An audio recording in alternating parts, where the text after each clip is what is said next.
Movie के शुरुआत में हम देखते हैं योंग सुक को, जो कि अपने एक दूर के रिश्तेदार के साथ गाड़ी से जा रही होती है। गाड़ी से उतरने के बाद उसे पता चलता है कि वो अपना फोन मेट्रो में ही भूल आई थी। तो उसका रिश्तेदार शियोंग हो उसे अपना फोन देने की बात करता है, लेकिन सुयोंग ये बताती है कि वो जिस घर में अभी रहने वाली है उस घर में ऑलरेडी एक फोन है। घर में जाने के बाद वो सबसे पहले उसी घर के फोन से अपने फोन में कॉल लगाती है। उसकी फोन कोई एक लड़की उठाती है जो कि उसकी फोन को देने के बदले कुछ पैसे मांगती है, तो वो फोन काट देती है। थोड़ी देर बाद उसी फोन में दोबारा फोन आता है और सुयोंग जब कॉल उठाती है तो फोन की दूसरी तरफ उसे एक लड़की की आवाज सुनाई देती है जो कि उससे मदद मांगती है, लेकिन सुयोंग रॉन्ग नंबर बोल के फोन काट देती है। इसके बाद हम सुयोंग को हॉस्पिटल में देखते हैं, जहाँ पर हमें ये पता चलता है उसकी मॉम को ब्रेन ट्यूमर है और उनके ऑपरेशन का खर्चा बहुत ज्यादा है। इसी के साथ हमें एक और बात पता चलती है कि सुयोंग अपनी माँ से नफरत करती है, क्योंकि जब सुयोंग छोटी थी तब सुयोंग की माँ गैस ऑन करके चली गई थी, जिस वजह से सुयोंग की पिता की मौत हो गई और उसे भी चोट आई और अपने पापा की मौत के लिए वो अपनी माँ को जिम्मेदार मानती है। फिर वो घर वापस आ जाती है। घर आने के बाद उसे दोबारा उसी फोन पे कॉल आता है और वही लड़की फिर से उससे मदद मांगती है, लेकिन सुयोंग रॉन्ग नंबर बोल के फिर से काट देती है। इसके बाद रात हो जाती है और वो सोने जाती है, लेकिन तभी एक आवाज आता है जिससे उसकी नींद खुल जाती है। वो चेक करने के लिए जाती है, तभी उसे पता चलता है कि दीवार से उनकी फैमिली फोटो नीचे गिर गई है। तो वो आधी रात पे दीवार पे कील ठोकती है उस तस्वीर को दोबारा लगाने के लिए, लेकिन तभी एक कील उस दीवार के अंदर गिर जाता है और ठीक से पता करने के बाद सुयोंग को पता लगता है कि दीवार के उस पार भी जाने का रास्ता है। तो सुयोंग सीढ़ियों से नीचे जाती है। नीचे एक पूरा हॉल रूम साइज का बेसमेंट है। वहाँ पर काफी सारी चीजों के बीच उसे एक डायरी मिलती है, जहाँ पर कुछ फोटोज भी लगे हुए हैं। उस डायरी में उसे एक नाम नजर आता है, योंग सुक। अगले दिन सुयोंग सियोंग हो से सोंग हुक के बारे में पूछती है कि क्या इस घर में कोई काला जादू करने वाली रहती थी। तो सियोंग हो बताता है कि योंग सुक की माँ काला जादू किया करती थी, लेकिन ये 20 साल पुरानी बात है। और फिर सियोंग हो इस बात को टालने की कोशिश करता है। इसके बाद वो घर वापस आती है तो उसे फिर से योंग सुक का कॉल आता है और इस बार वो सच में खतरे में है और वो सुयोंग से मदद मांगती है। फिर हम देखते हैं योंग सुक को, जिसे उसकी माँ घसीटते हुए बेसमेंट में ले जाती है और उसके ऊपर टॉर्चर करती है। योंग सुक और उसकी माँ के बीच हाथापाई की वजह से फ्लोर में आग लग जाती है और इसी की वजह से सुयोंग के बेसमेंट से भी धुआं निकलने लगता है। सुयोंग सीढ़ियों के करीब जाती है और वो देखती है कि सीढ़ियों में आग लगी हुई है और वो अपने आप ही जल रहा है। इसके बाद सुयोंग और योंग सुक फोन में आपस में बात करते हैं और सुयोंग योंग सुक को बताती है कि उसके पास योंग सुक की एक फोटो है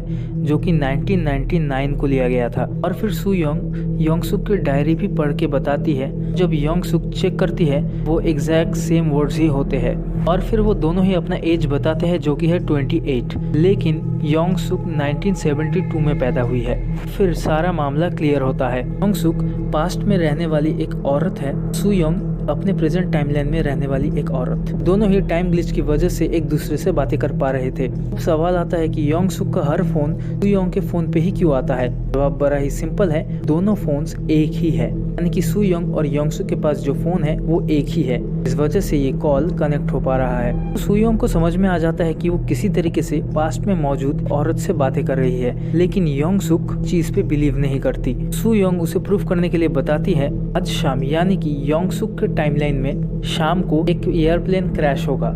ये बोल के वो दोनों फोन रख देते हैं। इसके बाद योंग सुक और उसकी माँ दोनों ही खाना खाते हैं। योंग सुक तब टीवी के न्यूज में देखती है सच में एक एयरप्लेन क्रैश हुआ है। इसके बाद योंग सुक और सुयोंग दोनों फिर से फोन पे बातें करते हैं, जहाँ पर सुयोंग उसे फ्यूचर के बारे में बताती है कि फ्यूचर कितना एडवांस हो गया है और इंटरनेट क्या चीज है, ये सब। फिर हम देखते हैं योंग सुक के घर पर। यहाँ पर हम पास्ट टाइमलाइन की बात कर रहे हैं। तो पास्ट टाइमलाइन में योंग सुक के घर एक परिवार आता है घर को देखने के लिए और वो फैमिली होती है सुयोंग की, जो कि प्रेजेंट टाइमलाइन में है। ऑब्वियसली 1999 में सुयोंग एक छोटी सी बच्ची थी। जब योंग सुक को पता चलता है कि वो छोटी बच्ची सुयोंग है, तब वो बड़ी वाली सुयोंग को फोन लगाती है और उसे उसकी डैड की आवाज सुनाती है, जो सुनकर सुयोंग रो पड़ती है। फिर सुयोंग योंग सुक को बताती है कि उसके डैड एक एक्सीडेंट में चल बसे और उस एक्सीडेंट का डेट योंग सुक के टाइमलाइन के हिसाब से एक दिन बाद का है। तो योंग सुक सुयोंग को बताती है कि वो उसकी फादर को बचा सकती है। तो अगले दिन योंग सुक अपनी माँ के चले जाने के बाद घर से बाहर निकल जाती है चुपके से और सुयोंग के घर में पहुँचती है, जहाँ पर सुयोंग की माँ बाहर चली जाती है। और घर में होते हैं सुयोंग और उसके डैड। इसके बाद सुयोंग के पर्सनल फोन में एक अननोन नंबर से कॉल आता है। सुयोंग को ये फोन नंबर काफी जाना पहचाना सा लगता है और फिर अचानक धीरे धीरे सुयोंग के आसपास की चीजें बदलने लगती है। और अब ये ऐसा क्यों होता है? क्योंकि योंगसुक ने एन मौके पर गैस को ऑफ कर दिया था, जिस वजह से घर में ब्लास्ट नहीं होता और सुयोंग की डैड भी मारे नहीं जाते, जिस वजह से एक नई रियलिटी क्रिएट होती है। सुयोंग के डैड भी जिंदा है और उसकी माँ को ट्यूमर भी नहीं है। सुयोंग को ये आंखों देखी चीज बिल्कुल भी बिलीव नहीं होती, लेकिन योंगसुक ने सुयोंग के डैड की जान बचा ली। इसके लिए सुयोंग योंगसुक को बहुत थैंक यू कहती है। वो दोनों आपस में और भी ज्यादा बातें करते हैं और सुयोंग फ्यूचर के कुछ सुपरहिट गाने योंगसुक को सुनाती है। फिर योंगसुक सुयोंग के लिए एक डिब्बे के अंदर बहुत सारे कैंडीज के पैकेट्स रखती है और सुयोंग को फ्यूचर में वो सारे पैकेट्स मिल भी जाते हैं। इसके बाद योंगसुक सुयोंग को फोन लगाती है, लेकिन सुयोंग अपने नए रियलिटी को बहुत ज्यादा एंजॉय करती है, यानी कि वो अपने मरे हुए डैड को वापस पाकर उनके साथ बहुत ज्यादा टाइम स्पेंड करती है, जिस वजह से सुयोंग अब योंगसुक को इग्नोर करने लगती है और ये चीज योंगसुक को बिल्कुल भी पसंद नहीं आती। और फिर जब सुयोंग योंगसुक का फोन रिसीव करती है तब योंगसुक सुयोंग से बहुत ही ज्यादा गुस्से से बात करती है, लेकिन तब योंगसुक की मॉम आ जाती है और उससे फोन लेकर वो सुयोंग को बता देती है कि वो दोबारा योंगसुक को फोन ना करे। और फिर योंगसुक की मॉम योंगसुक के ऊपर बहुत ही ज्यादा टॉर्चर करती है। वो उसे इतना मारती है कि मारने के बाद योंगसुक की पूरी बॉडी कांपने लगती है। और फिर योंगसुक की मॉम फ्यूचर के कुछ विजन्स देखती है जिसमें योंगसुक किसी का खून करते हुए नजर आती है।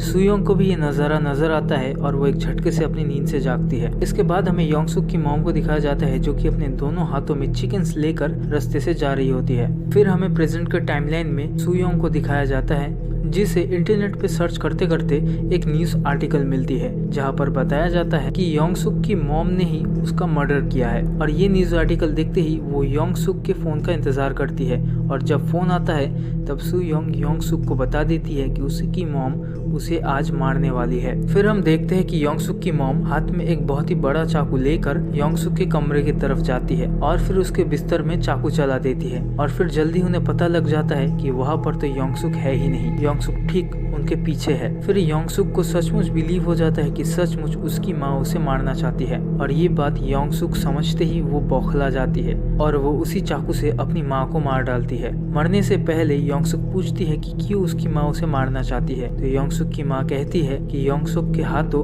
कई मौतें लिखी है और उन्हीं सारी मौतों को टालने के लिए योंगसुक की माँ ने उसे मारने की कोशिश की, लेकिन योंगसुक की माँ को जिस बात का डर था वो मौत का सिलसिला अब शुरू हो चुका है। फिर योंगसुक सुयोंग को फोन करके बता देती है कि अब सब कुछ ठीक है, घबराने की कोई बात नहीं है, लेकिन वो सुयोंग को अपनी मॉम को मारने की बात नहीं कहती। और सुयोंग को भी योंगसुक के बातों से ऐसा लगता है कि उन दोनों ने आपस में बातें करके चीजें निपटा ली। फिर सुयोंग आजाद पंछी की तरह घर से बाहर निकलकर जो मर्जी है वो करती है। इसके बाद हमें प्रेजेंट टाइमलाइन में सियोंग हो को दिखाया जाता है जो कि बहुत सारे स्ट्रॉबेरीज लाया है योंगसुक के फैमिली के लिए। और फिर पास्ट टाइमलाइन में भी हम देख सकते हैं कि सियोंग हो का पास्ट वाला वर्जन योंगसुक के लिए स्ट्रॉबेरीज लाया है। तो योंगसुक उसके साथ मजे करने के लिए सियोंग हो को अपने घर के अंदर बुलाती है। फिर प्रेजेंट टाइमलाइन में हम देखते हैं कि सभी लोग मिलकर खाना खा रहे होते हैं और योंगसुक के हाथ में स्ट्रॉबेरीज की कुछ बूंदे गिरती है। अब हम चलते हैं पास्ट वाले टाइमलाइन में जहाँ पर योंगसुक चेंज करने के लिए जाती है और इसी दौरान सियोंग हो फ्रिज खोल लेता है जहाँ पर उसे फ्रिज के अंदर कुछ काली बैग्स मिलती है और ठीक से देखने पर उसे उसके अंदर किसी की उंगली नजर आती है और योंगसुक ये देख लेती है। अब प्रेजेंट के टाइमलाइन में सुयोंग के पास फोन आता है और वो फोन को पिकअप करने के लिए जाती है। ये फोन सियोंग हो ने मदद बुलाने के लिए कॉल किया था, तो कॉल पे सुयोंग सब कुछ सुनती है और वो समझ जाती है कि योंगसुक ने किसी को मार डाला है और योंगसुक फोन काट देती है।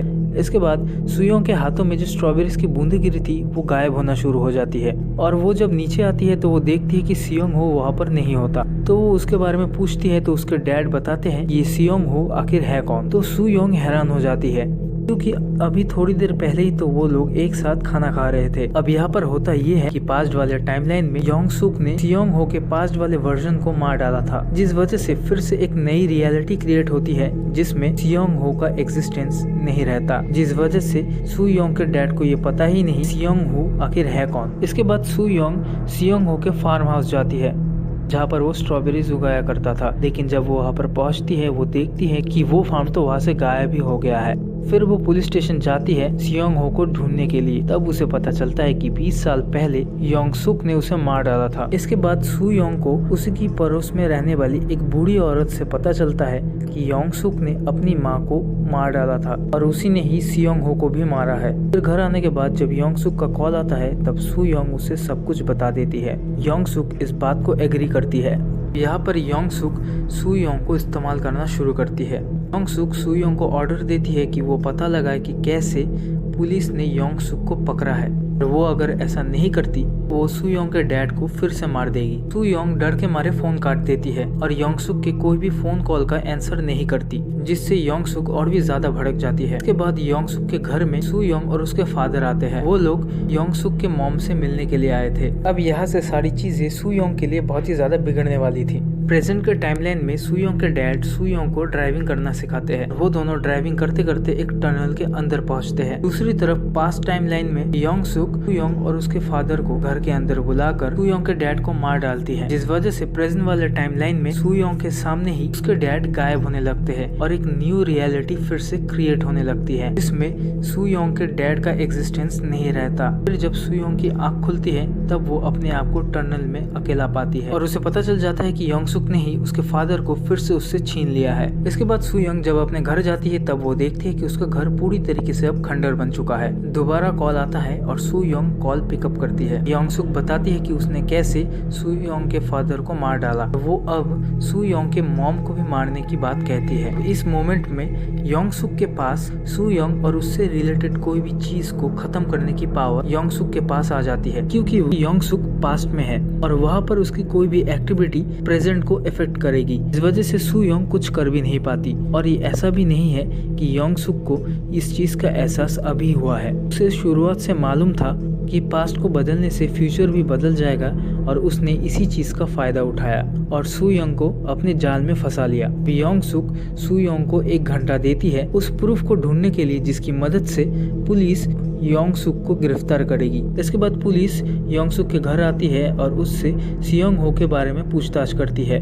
पुलिस उसके घर में स्ट्रॉबेरीज को भी नोटिस करता है, जिस वजह से उनका डाउट और भी ज्यादा गहरा हो जाता है। तो सू योंग इंटरनेट की मदद से रिसर्च करके उस प्रूफ के बारे में पता लगा लेती है और वो फोन में योंग सुक को उस प्रूफ के बारे में बता देती है, जो कि है वही चाकू जिससे उसने अपनी माँ का मर्डर किया। एक कबाड़ी वाला उस चाकू को उठाएगा जिसमें खून और योंग सुक के फिंगरप्रिंट्स लगे हुए हैं और उसी की मदद से पुलिस को योंग सुक के बारे में पता लगेगा। लेकिन सू योंग उसको एक गलत एड्रेस पे भेज देती है। सू योंग योंग सुक को जिस एड्रेस पे भेज देती है उस जगह पर ब्लास्ट होने वाला है और योंग सुक जैसे ही उस जगह पे जाती है वो उस ब्लास्ट का शिकार हो जाती है। सू योंग फोन के पास बैठकर फोन का इंतजार करती रहती है और तभी फोन आता है। फोन में वो एक बच्ची की आवाज सुनती है जो कि उसी के ही यंगर वर्जन का है और फिर हम देखते हैं कि योंग सुक उस धमाके में बच गई है और अब योंग सुक सू योंग को सबक सिखाने के लिए उसके छोटे वाले वर्जन के ऊपर गर्म पानी डाल देती है, जिससे प्रेजेंट और पास्ट दोनों सू योंग ही सफर करते हैं। योंग सुक चालाकी से सू योंग के मॉम को घर बुलाती है। इसके बाद योंग सुक सू योंग को एक सच बात बताती है, सू योंग के फादर की मौत किस तरीके से हुई। जब योंग सुक सू योंग के डैड को बचाने के लिए उनके घर जाती है तब योंग सुक देखती है कि सू योंग की मॉम गैस को ऑफ करके ही घर से बाहर निकलती है और उस वक्त छोटी सू योंग टीवी में कुकिंग शो देख रही होती है और वो उसी खेल के मूड में ही किचन में जाकर दोबारा गैस को ऑन कर देती है, जिस वजह से घर में ब्लास्ट होता है और सू योंग के डैड की मौत हो जाती है। यही था असली रीजन जिस वजह से सू योंग के डैड की मौत हो गई थी, जिसमें उसकी मॉम की कोई गलती नहीं है। इसके बाद योंग सुक सू योंग को फिर से एक मौका देती है उसे चाकू के बारे में पता करने के लिए। तो सू योंग भाग के पुलिस स्टेशन जाती है और वहाँ पर जाकर पता लगाती है कि आखिर वो चाकू किसके पास है और फिर वो सॉन्ग हुक को सही एड्रेस देती है और फिर पास्ट वाले टाइमलाइन में सॉन्ग हुक सही एड्रेस पे जाके उस चाकू को वापस ले लेती है, लेकिन वो उस कवारी वाले को भी मार डालती है। फिर योंग सुक उस चाकू को ही जला देती है, जिससे प्रेजेंट टाइमलाइन में एक नई रियलिटी क्रिएट होती है और जब सू योंग की आंखें खुलती है वो अपने आप को अपने ही घर में पाती है, लेकिन वो घर बहुत ही ज्यादा अलग होता है। उस घर में बहुत सारे फ्रिज होते हैं और उन सारे फ्रिजेस में ह्यूमन पीसेस को काट के अलग अलग कर कर रखा गया है, यानी कि 1999 से लेकर प्रेजेंट के टाइमलाइन 2020 तक योंग सुक ने काफी सारी मर्डर्स कर ली थी। इसके बाद सू योंग की मॉम अपने पति की गुमशुदा होने वाली रिपोर्ट पुलिस स्टेशन में दर्ज करवाती है और उनके पति को ढूंढने के लिए उनके साथ एक पुलिस ऑफिसर भी जाता है।